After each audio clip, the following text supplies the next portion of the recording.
الحمد للہ وحدہ والصلاة والسلام علی من لا نبی بعدہ۔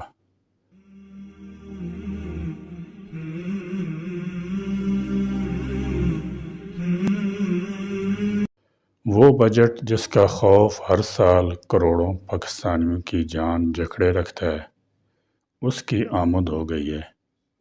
اس وقت کروڑوں پاکستانی مہنگائی اور بجلی کے بلوں سے ادموئے ہو رہے ہیں۔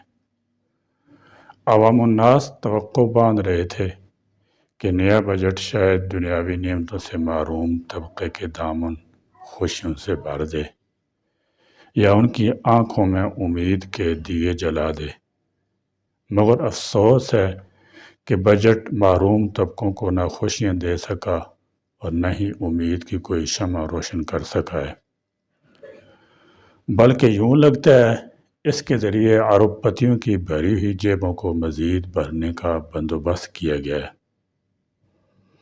بجٹ دستاویزات کو دیکھ کر لگتا ہے کہ حکمرانوں کے پاس معیشت کو سنبھالا دینے یا ترقی کی راہ پر گامزن کرنے کے لیے کوئی منصوبہ بندی نہیں۔ زمینی حقائق نظر انداز کر کے بس بجٹ دستاویزات تیار کرتے جا رہے ہیں، قرض لے کر ملک چلا رہے ہیں اور اخراجات کو بڑھا رہے ہیں۔ حکومت نے IMF کے بار بار انتباہ کے باوجود اپنے اخراجات کم نہیں کیے۔ رواں مالی سال میں مقررہ اہداف بھی حاصل نہیں ہو سکے۔ حکومت تسلیم کر چکی ہے کہ گندم، کپاس، چاول اور گنے جیسی بڑی فصلوں کی پیداوار میں 13% سے زائد کمی واقع ہوئی ہے۔ اس کے باوجود حکومت کے پاس آئندہ مالی سال کے دوران زرعی شعبے کی بہتری کا کوئی پلان نظر نہیں آتا۔ صنعتوں کی شرح نمو کا ہدف 5.3% مقرر کیا گیا، لیکن ان کی کارکردگی -5.1% اور زرعی شعبے کی شرح نمو 56.0% رہی۔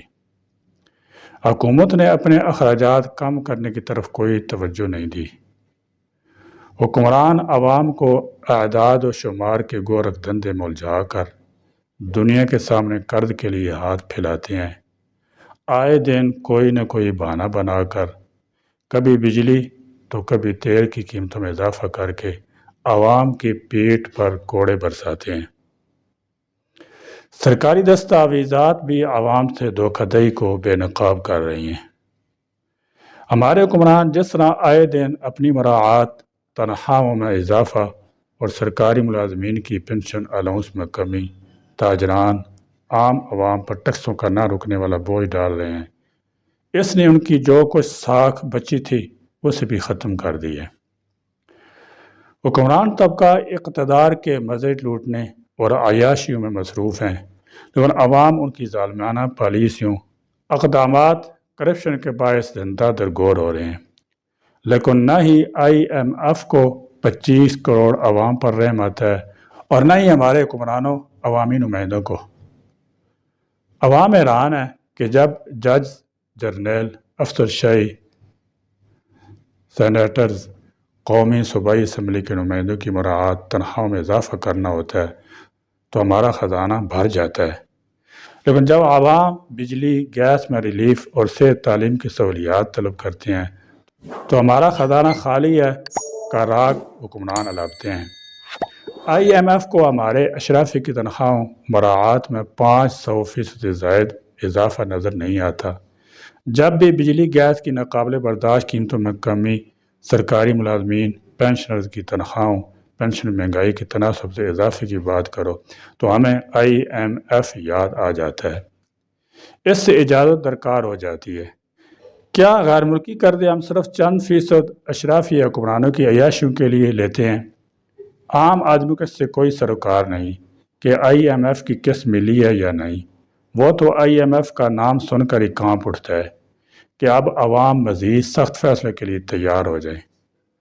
حکومت گزشتہ کئی ماہ سے کئی IPs سے معاہدے ختم کرنے اور نظر ثانی کرنے کے بعد بجلی کے بلوں میں کمی کا ڈنڈورا پیٹتی رہی ہے، لیکن صرف 7 روپے کی کمی کر کے حاتم طائی کی قبر پر لات ماری گئی، جبکہ شہباز شریف کی PDM اور موجودہ دور حکومت میں بجلی 16 روپے سے 70 روپے یونٹ گھریلو صارفین، جبکہ کمرشل کا ریٹ 100 روپے تک پہنچ گیا ہے۔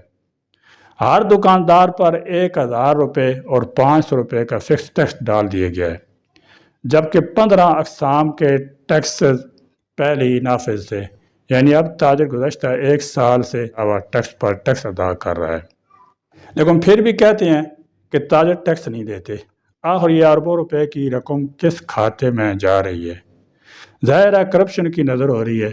تمام تر اقدامات ٹیکسز کا بوجھ صارفین کو اٹھانا پڑتا ہے، جو پہلے ہی مہنگائی کے بوجھ تلے دبے ہوئے ہیں۔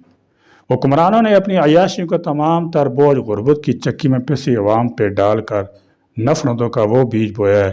حکومت کا ہر آیا دن عوام کے لیے مایوسی اور پریشانی میں اضافے کا سبب بن رہا ہے۔ اب ATM کارڈ پر بھی غنڈہ ٹیکس وصول کیا جائے گا۔ سرکاری ملازمین، کاروباری طبقہ اس سے مزید متاثر ہوگا۔ لوگ بینکوں میں ٹیکس سے بچنے کے لیے رقوم رکھنا ترک کر دیں گے، جس سے چوروں، راہزنوں، ڈاکوؤں کے وارے نہارے ہو جائیں گے۔ بینکوں کا نظام پہلے بھی زبوں عالی کا شکار ہے، مزید خراب ہوگا۔ کرپشن مرکزی اور صوبائی سطح پر اپنے عروج پر ہے۔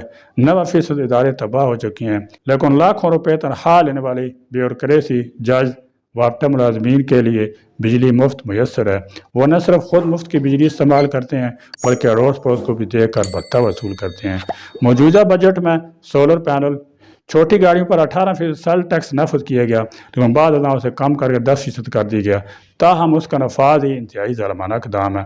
اب عام انسان کے لیے ان کا حصول مشکل ہو جائے گا۔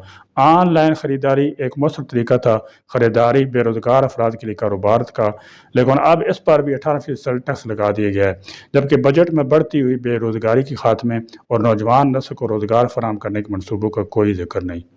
اب نان فیلر اکاؤنٹ نہیں کھلوا سکے گا اور نہ ہی جائیداد کی خرید و فروخت بیرون ملک سفر خصوصاً حج عمرہ تک پر نہ جا سکے گا۔ دفاعی بجٹ جو گزشتہ سال 2300 روپے ارب تھا، اس میں اب بھارت کی طرف سے خطرات کو دیکھتے ہوئے 2500 ارب کا اضافہ کیا گیا ہے، لیکن جب ہر غریب امیر پر بھاری ٹیکس نافذ ہیں تو ہمارے دفاعی اداروں اور ان کے کاروبار کرنے والوں پر بھی ٹیکس ہونا چاہیے۔ بجٹ میں نوجوانوں اور غریب کے لیے کچھ بھی نہیں، جبکہ غیر رجسٹرڈ کاروبار کرنے والوں کے گرد گھیرا تنگ کرنے، پراپرٹی کا کاروبار جو بھاری ٹیکسوں کی وجہ سے کئی سالوں سے ٹھپ ہے۔ بجٹ کا جائزہ لیں تو ٹھنڈے AC بڑے ایوانوں میں رہنے والوں کو غربت کی چکی میں پسے عوام کی مثال کا کوئی ادراک نہیں، ان کی بہتری کے لیے کوئی اقدامات نظر نہیں آتے۔ اشرافی کو نوازنے کے طریقے نکالے جاتے ہیں، مگر غربت اور اپنے اخراجات کم کرنے کے طریقے وضع نہیں کیے جاتے۔ جواب یہ ہے کہ IMF کا پریشر ہے، مگر IMF نے تو یہ بھی کہا ہے کہ اشرافی کی ٹیکس رعایت ختم کی جائے۔ رواں مالی سال کے دوران اشرافیہ اور بااثر حلقوں کو 5840 ارب سے زائد کی ٹیکس چھوٹ دی گئی ہے۔ گزشتہ برس یہ 3880 ارب روپے تھی۔ یہ پرلے درجے کی بددیانتی نہیں تو اور کیا ہے؟ اور اس وقت بھی حکمران یہ دعویٰ کر رہے تھے کہ اب یہ ٹیکس چھوٹ نہیں ملے گی۔ حقیقت یہ ہے کہ حکومت عوام کا خون نچوڑ کر ٹیکس ہدف پورا کرنے کی کوشش کر رہی ہے، لیکن دوسری طرف اشرافیہ کو 5840 ارب روپے سے زائد کی ٹیکس چھوٹ دے رہی ہے۔ اشرافیہ کی ٹیکس چھوٹ کی سزا غریب عوام بھگت رہے ہیں۔ حکمران کہہ رہے ہیں کہ پاکستان کی معیشت ترقی کی طرف گامزن ہے۔ اگر ایسا ہے تو پھر ایک سال میں 7,27,000 سے زائد افراد روزگار کے لیے بیرون ملک کیوں چلے گئے؟ قوموں کی ترقی میں تعلیم سر فہرست ہوتی ہے۔ اس وقت 38% بچے سرے سے اسکول ہی نہیں جاتے کیونکہ ان کے ماں باپ فیسیں افورڈ نہیں کر سکتے۔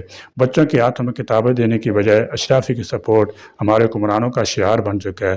ایک طرف ماں بچے کے علاج کے لیے در بدر ٹھوکریں کھا رہی ہے اور دوسری جانب اشرافیہ اپنے عالیشان محلات میں غربت کا مذاق اڑا رہی ہے۔ پاکستان میں روز افزوں غربت، معاشی نامواری اور بے روزگاری آتش فشاں کی صورت اختیار کرتی جا رہی ہے۔ اگر اس پر سنجیدگی سے توجہ نہ دی گئی تو یہ آتش فشاں پھٹا تو اس کی ذات میں امیر طبقہ بھی آئے گا۔ اللہ تعالیٰ ہمارے حکمرانوں کو ہدایت نصیب فرمائے، آمین۔ وآخر دعوانا الحمدللہ رب العالمین۔